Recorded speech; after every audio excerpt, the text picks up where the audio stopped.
Graça e paz, amados, estamos de volta na nossa escola bíblica semanal, com esse formato online. Estamos estudando o livro de Gênesis. Hoje é o terceiro vídeo sobre Gênesis.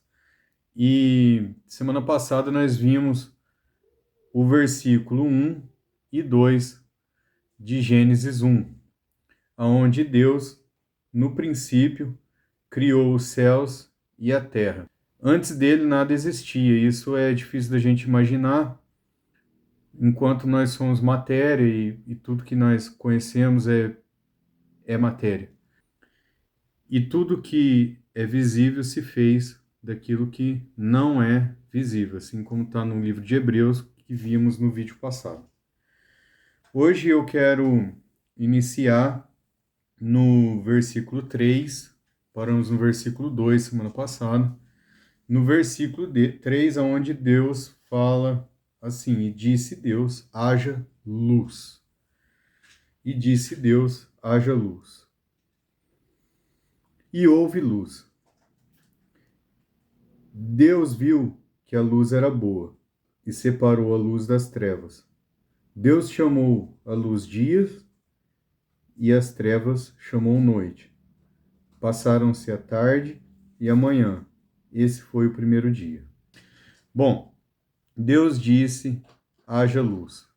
Como vimos, Deus faz tudo pela a sua palavra. E quando ele cria a terra ainda era sem forma e vazia. A terra era sem forma e vazia, mas tudo já tinha sido criado pela palavra de Deus. Sem forma e vazia, inabitável, inabitada, sem vida e infértil. Mas a face da terra toda era coberta com as águas, como vimos no versículo 1 e no versículo 2. Então não havia ainda terra onde pudesse se apoiar os pés, né? Deus ainda não tinha feito isso, somente águas, sem forma e vazia, como se fosse um deserto de água, mais nada. E o Espírito de Deus pairava sobre a face das águas, ou algumas traduções, sobre a face do abismo, no caos. E o Espírito Santo, ele mantia, protegia e cuidava de toda a criação de Deus.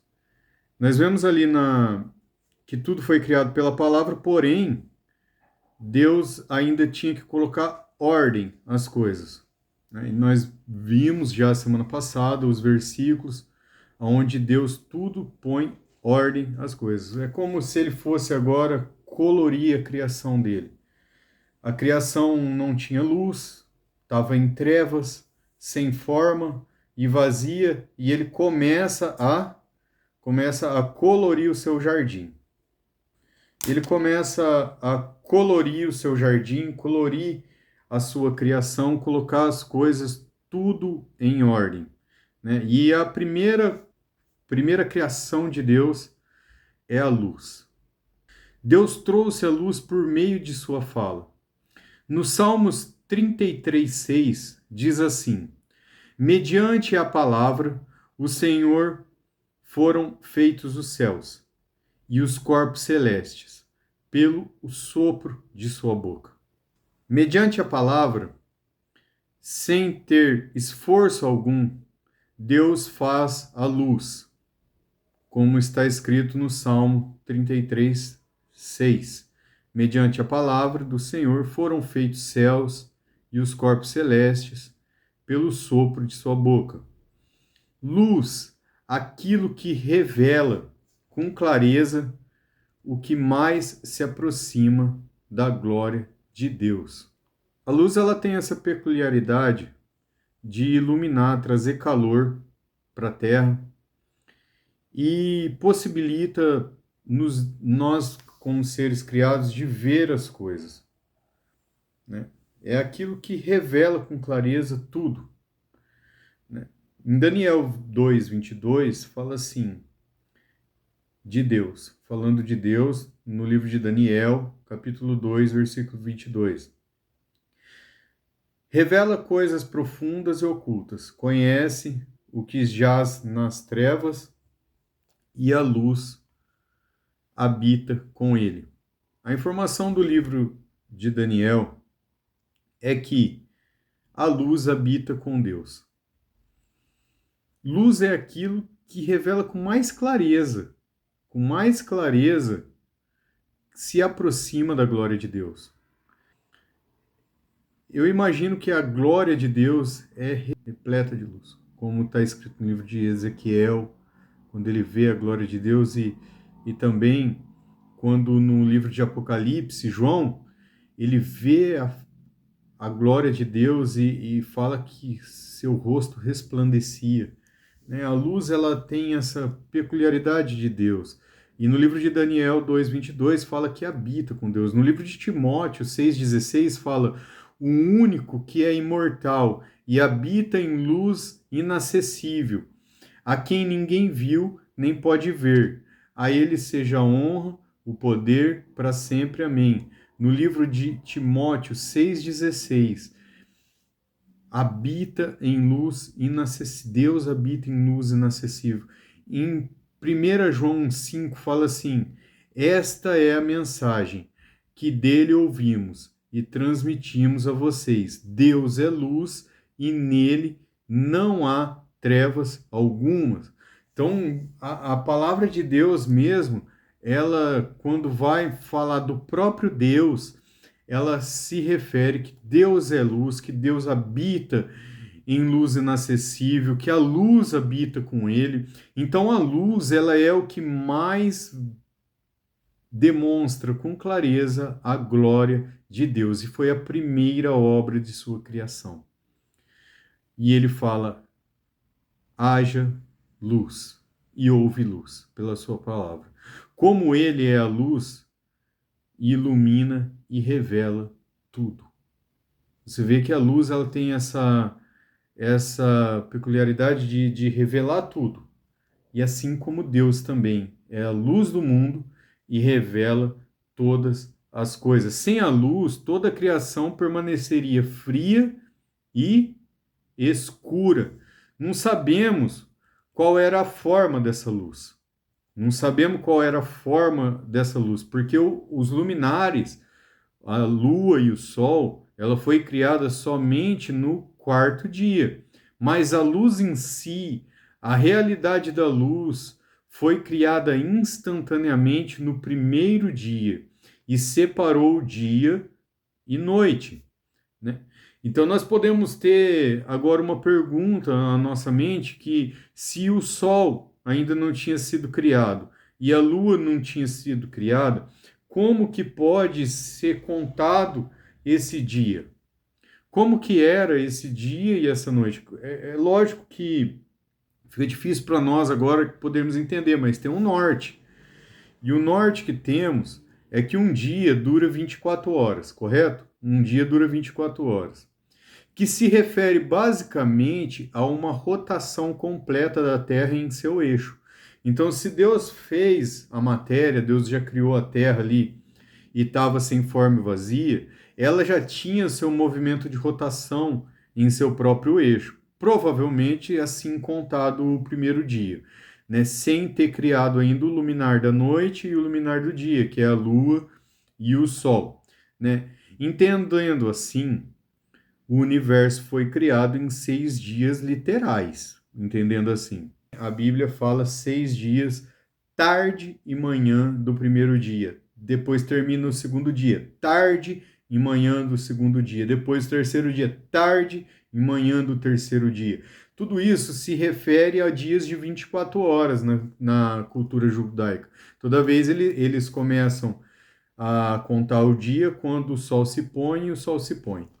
Então, na tarde e na manhã do primeiro dia, depois o sol se põe, tarde e manhã do segundo dia, e assim vai indo. Eles contam o dia assim. Então, biblicamente falando e literalmente falando, como o texto diz, era tarde e manhã de 24 horas mesmo. Dias de 24 horas. O professor Adalto Lourenço, ele defende a tese que a Terra é jovem. Um dos exemplos dele para explicar é o carbono 14. Ele diz que o carbono 14 tem uma meia-vida relativamente curta, cerca de 5.730 anos, o que significa que após de 50 mil a 100 mil anos, ele deveria ser completamente indetectável em qualquer amostra. No entanto, o professor Adalto Lourenço fala que todas as coisas da Terra, até nos fósseis do dinossauro, até dentro de um diamante, dentro de uma rocha, dentro de todas as coisas da Terra existe carbono 14. E essa é a tese dele para falar que a Terra não é tão velha assim, como diz o cientista. E ele é um cientista. Depois você procura saber sobre o professor Adalto Lourenço, ver as palestras dele e os livros que ele tem escrito sobre isso. Porque ele fala que tudo na Terra encontra carbono 14. Então, na teoria do professor Adalto Lourenço, a Terra não poderia ter mais de 6 mil anos, na teoria dele. É possível? Sim, para Deus tudo é possível. Deus pode criar tudo do nada e parecer ser antigo. Deus faz conforme ele quer. E ele é um cientista. Ele fala que encontra carbono 14 dentro dos fósseis dos dinossauros, encontra carbono 14 dentro de um diamante. Então, tudo isso, na teoria dele, a Terra não pode ser velha, não pode ser antiga. A Terra tem que ser uma Terra jovem, né? Bom, é uma peculiaridade de Deus manter a luz para que nós pudéssemos enxergar, não é? Ele mantém a luz, faz a luz e a luz nos traz visão. Sem a luz não reflete as cores, sem a luz eu não consigo ver nada. Meu olho, meu globo óptico, ele só capta luz. Então, é uma peculiaridade de Deus fazer assim. E viu Deus que a luz era boa. Deus se alegra e fica satisfeito ao ver o resultado da luz.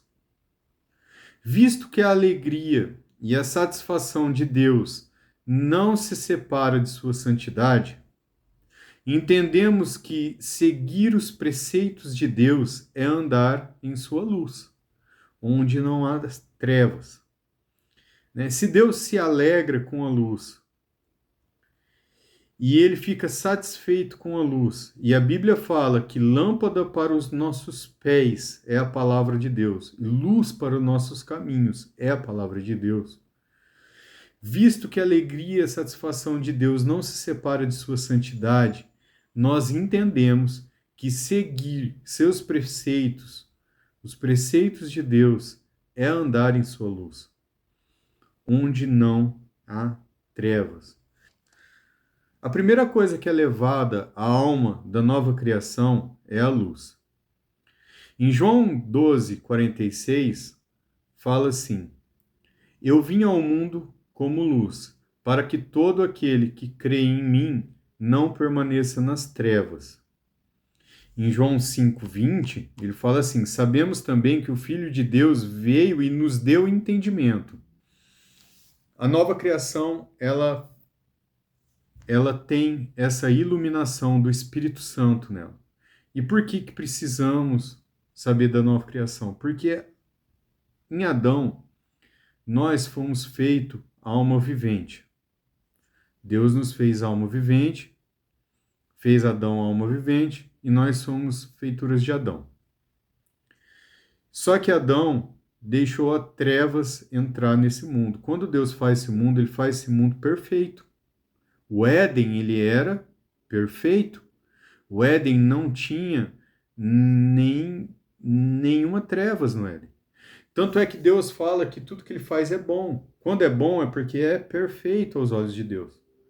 Se tudo que Deus faz é bom, tudo que ele termina de fazer é bom, primeiro dia terminou e viu que Deus que era bom, e viu Deus que era bom, o mundo foi feito perfeito. E não tinha trevas. Só que não é o mesmo mundo que nós vemos hoje. Hoje nós olhamos para o mundo e vemos que o mundo, sim, tem trevas. O mundo tem maldade, o mundo tem justiça, o mundo tem morte. Esse mundo de morte, de trevas, ele não foi o mundo planejado por Deus. Só que Deus fala que de uma nova criação, de uma nova criatura, feita em Jesus Cristo. E essa nova criação, ela é levada a alma dessa nova criação à luz pelo Espírito Santo. E quanto mais andamos com Jesus, as trevas vão se dissipando de nossa vida.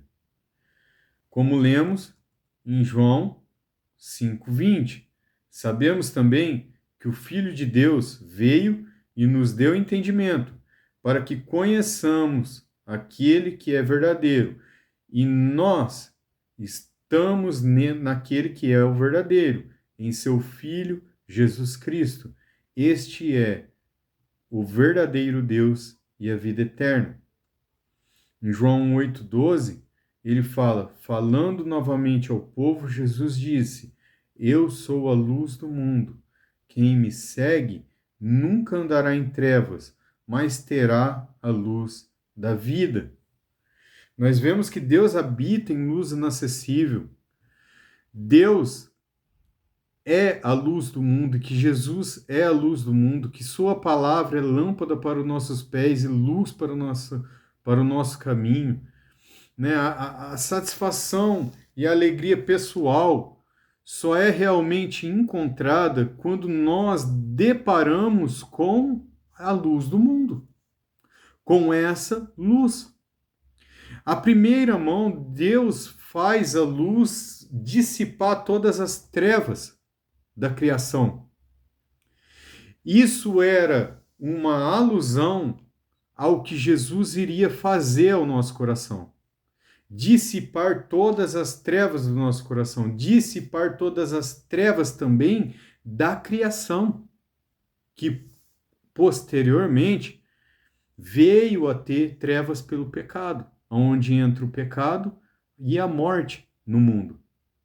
Só que há uma iluminação de Deus agora na terra, aonde essa luz vai crescendo através de Jesus, aonde nós vamos sendo iluminados de dentro para fora e dissipando todas as trevas de dentro do nosso coração. Nós podemos ver que o mandamento de Deus é bom, justo, perfeito e agradável.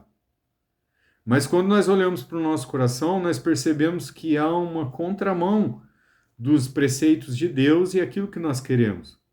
Então, as trevas que há em nós não permite que nós caminhamos na luz. Mas Jesus prometeu que quanto mais andássemos na luz, mais as trevas iam se dissipando de nós. Porque ele é a luz do mundo. Em João ele fala, eu sou a luz do mundo. E a luz resplandece nas trevas e as trevas não a compreenderam. Então, Jesus é a luz que pode dissipar todas as trevas e trazer a real satisfação. Porque nós vimos que Deus, ele vê o quê? Que a luz era boa quando criou. E quando Deus cria e se sente satisfeito e fica feliz com a criação da luz, assim também como Deus, nós também encontraremos a verdadeira satisfação e alegria pessoal somente quando encontramos essa luz. Quando encontramos essa luz em nossa vida. Às vezes nós ficamos procurando satisfação pessoal e alegria pessoal em tantas coisas no mundo, em bens materiais. Nós procuramos satisfação e alegria em bens materiais, nós procuramos satisfação e alegria em nosso cônjuge, na nossa esposa ou no seu marido. Nós queremos encontrar satisfação e alegria nos prazeres da vida. Nós queremos encontrar satisfação e alegria em coisas que elevam o nosso ego, trazendo-nos até a um certo ponto de idolatria, como a Bíblia mesmo chama de idolatria, colocar o homem no centro das coisas. E essa idolatria, quando nós colocamos nós mesmos no centro da nossa vida, ela se torna totalmente trevas. Mas quando nós tiramos do centro da nossa vida nós mesmos e colocamos Jesus, que é a luz do mundo, no centro da nossa vida, nós realmente encontramos a satisfação e a alegria pessoal. E tudo que nós fazemos durante o dia, né, toda a obra de nossa mão, assim como Deus fez a luz e toda a obra de sua mão que ele fazia durante os dias, era satisfatório a Deus, trazia alegria a Deus. Também tudo que nós produzirmos com nossas mãos, que seja honesto, que seja de boa fama, como está escrito no livro de Filipenses, tudo que nós produzimos com nossas mãos tem que ser de grande alegria.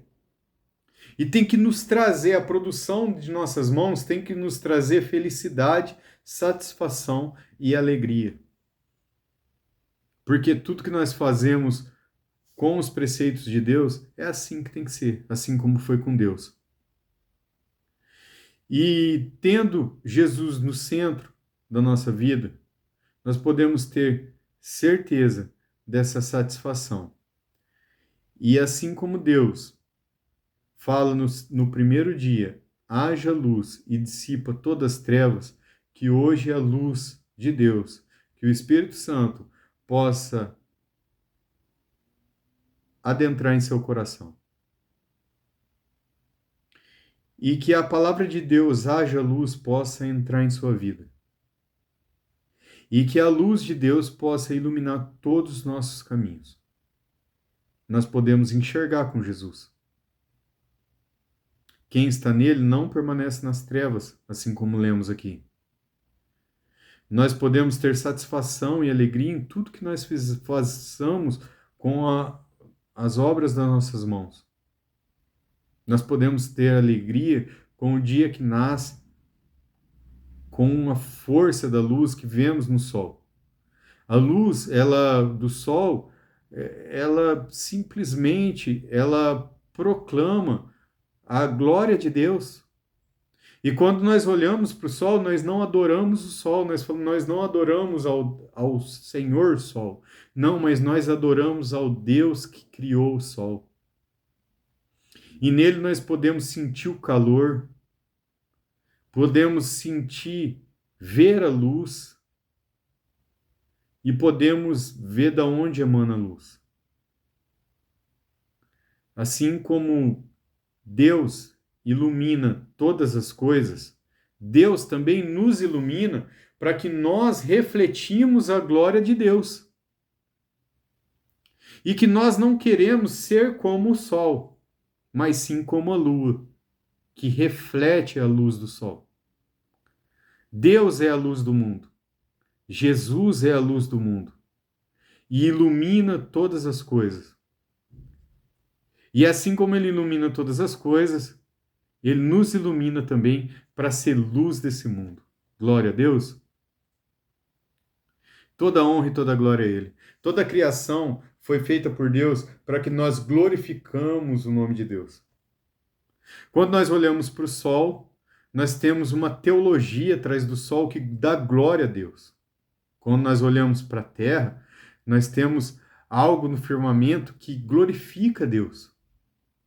Quando nós olhamos para o filhote de uma baleia, ou quando nós olhamos para uma formiga, nós damos glória a Deus pela criação, porque no livro de Romanos fala que nós somos indesculpáveis quando olhamos a criação, vemos que existe um Criador. E isso nos torna indesculpáveis. Nós sabemos que por trás desse relógio existe um relojoeiro. Um professor de teologia, quando eu fiz teologia, ele falou, na maioria dos livros de teologia você vai ler isso, que é mais fácil você tacar um relógio desmontado para cima e ele cair montado, do que acreditar que por trás dessa perfeição foi coisa do acaso. É mais fácil acreditar que um relógio pode cair montado se eu tacar as peças para cima, do que acreditar na probabilidade que essa criação perfeita é obra do acaso. Nós não somos obras do acaso.